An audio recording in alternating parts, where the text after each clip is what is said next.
Hello, James Duffy here with a look at a new release from Estes, a fantasy spacecraft called the DARC-1, or Deep Atmosphere Research Craft.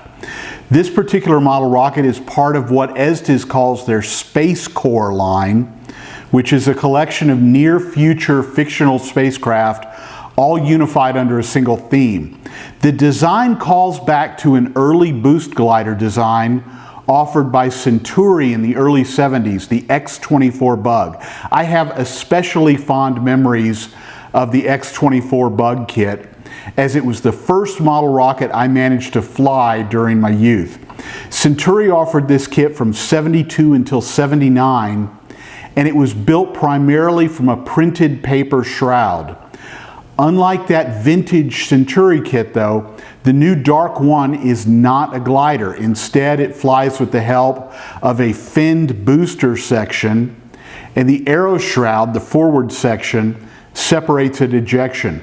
Both sections then recover under a parachute. In another significant departure from the old X-24 Bug design, the aeroshroud for the new DARC-1 kit is an all-new blow-molded component. It all comes in this very spiffy box, so let's take a look inside. The most notable part of the kit is the aeroshroud. We'll set that to the side for a closer look in a moment. Everything else is packaged in a single bag. There are two airframe tubes here. The longer white one is the main structure for the booster portion of the model. The motor will mount into one end of the tube. The tan tube will eventually be mounted within the aeroshroud and fit into the main airframe tube. At ejection, the shorter tan section will be ejected from the longer section.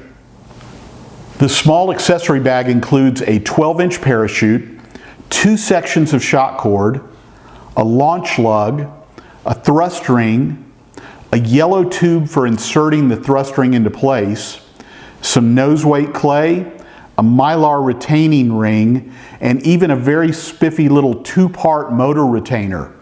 I haven't yet seen these in the 18mm size, only the larger 24 and 29mm versions. It's a very cool addition to the kit. The final bit contained in the accessory bag is a short section of wooden dowel material, which we're going to use to construct a simulated forward landing gear strut for display. Let's take a look at the sheet materials included with the kit. First up is a sheet of laser cut balsa parts. It appears to be 3/32 inch in thickness, or about 2.5mm. We really ought to do these unboxing videos in metric because, you know, rockets and science. The two largest parts will be the fins on the booster section, and these smaller bits over here will be laminated to form landing gear skids that fit onto the tips of those fins. This part here will be the third fin for the booster section. The two fins with tabs attached will become part of the aeroshroud assembly. The tabs will fit into openings on the aeroshroud once we get it prepared. These two bits are assembly jigs. This one will be used to set the correct angle of the sides of the very innovative cold compartment for the parachute that we'll take a look at in a moment. This jig here will be used to set the correct angle of the fins onto the aeroshroud assembly. Those are those two fins right there. Finally, the remaining parts will become parts of the forward landing gear skid for display, and this part will be used to locate the launch lug within the aeroshroud, and the disc will integrate into the core tube portion of the aeroshroud. We also have a laser cut sheet of fiber parts. These two discs will be laminated with the balsa disc that we just looked at and will become part of the aeroshroud core tube. That assembled core tube will then be located within the shroud with the help of this centering ring right here. You can see the location points on this part for the launch lug and the shock cord. These three large parts will build up into a cold compartment for the parachute using the balsa alignment tool we saw on the balsa sheet. The completed cold compartment will then be mounted within the aeroshroud. There's also some detail parts on here that will become part of the forward display landing gear strut. The kit also contains a pretty spiffy decal sheet, as well as the obligatory instructions. These are the standard graphical instructions that we've come to expect from Estes. Finally, we have the most dramatic part of the kit, the blow-molded aeroshroud component. This is a really neat part and represents a significant capital investment on the part of the company. There's a molded cut line at the aft end of the shroud, along which the builder will draw a knife separating the shroud part away from the waist section of the molding. We can see the extensive molded panel line surface. I won't be doing a full video build of the kit, but I would like to show how to separate the shroud part from this unneeded waist part of the molding.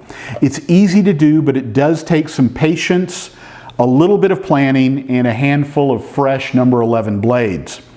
Don't try to do this with a crusty old X-Acto blade. You'll just make yourself miserable and you'll probably slice open a finger. To start, we're going to highlight the cut line with a pencil. A fine black Sharpie pen will also work. I'll do sections with each. This step will make the cut line more visible as we work. I've also found that magnification helps. This is a cheap magnifier that I picked up years ago for about 20 bucks, and I've found it invaluable for just about every building task. Let's get started.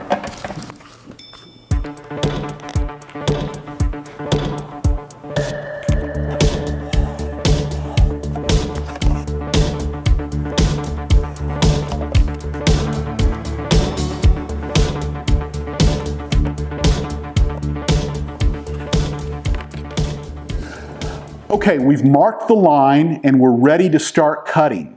Here's the most important tip I can share. Don't try to cut all of the way through the plastic with a single stroke. Instead, use several shallow cuts and change blades as soon as you feel the first hint that the blade is beginning to dull. In the directions, Estes recommends removing the aft section of the shroud first and then working on the scooped section. So that's what we're going to do.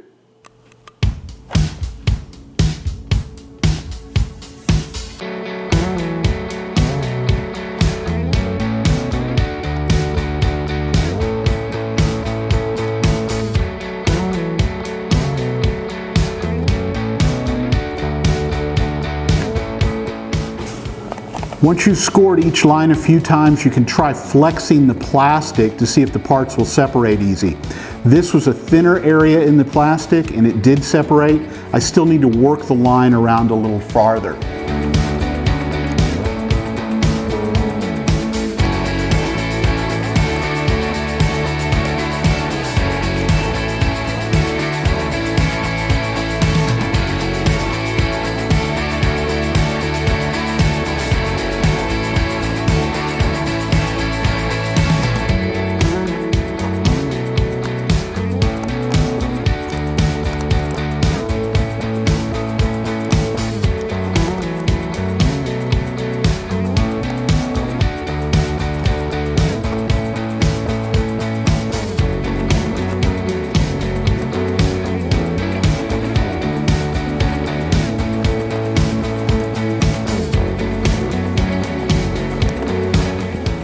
I've decided to use a razor saw for this one section here. I'm going to cut it slightly back of the cut line.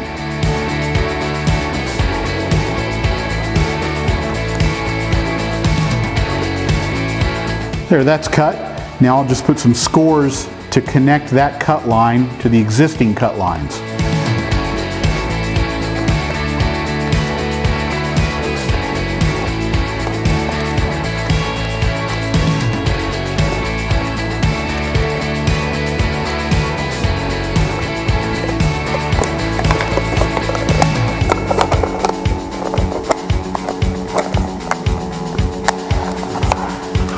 And there, we've got the aft shroud, the waist section, separated from the forward shroud. Hang on to this. You never know when you might need a weird shaped part for an eventual scratch built project. This area here we can sand back to finish. Now we'll go to work on the scooped section.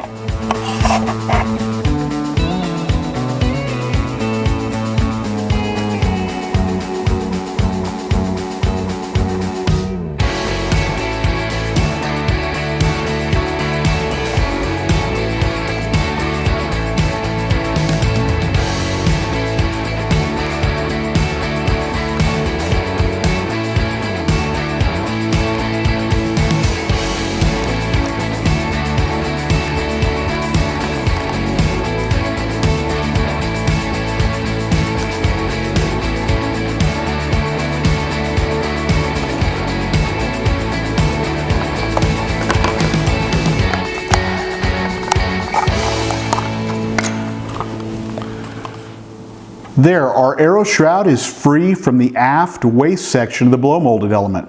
We'll still need to cut the fin slots as well as the exit hole for the internal launch lug. The cut line is also still a bit rough, but a few passes with sandpaper or a sanding stick will take care of that. With the aeroshroud ready, it's time to come up with a build and finishing plan. The booster will be built pretty much as called for in the directions. The aeroshroud, on the other hand, is going to get a special paint job. I've been becoming reacquainted with my airbrush recently, and I really look forward to doing a really thorough weathering job in the process. Spacecraft doing research in the dense atmosphere of Jupiter are bound to get pretty beat up, right? I'll try to cover that paint job in a future video. That brings us to the end of this quick look at the new DARC-1 kit from Estes, and I hope that you've enjoyed it. I certainly give the model an enthusiastic thumbs up. More significantly, I hope that it helps you avoid pesky knife wounds on your thumb as you prepare your aeroshroud. Thanks to the team at Estes for producing such a cool new kit, and thank you for watching.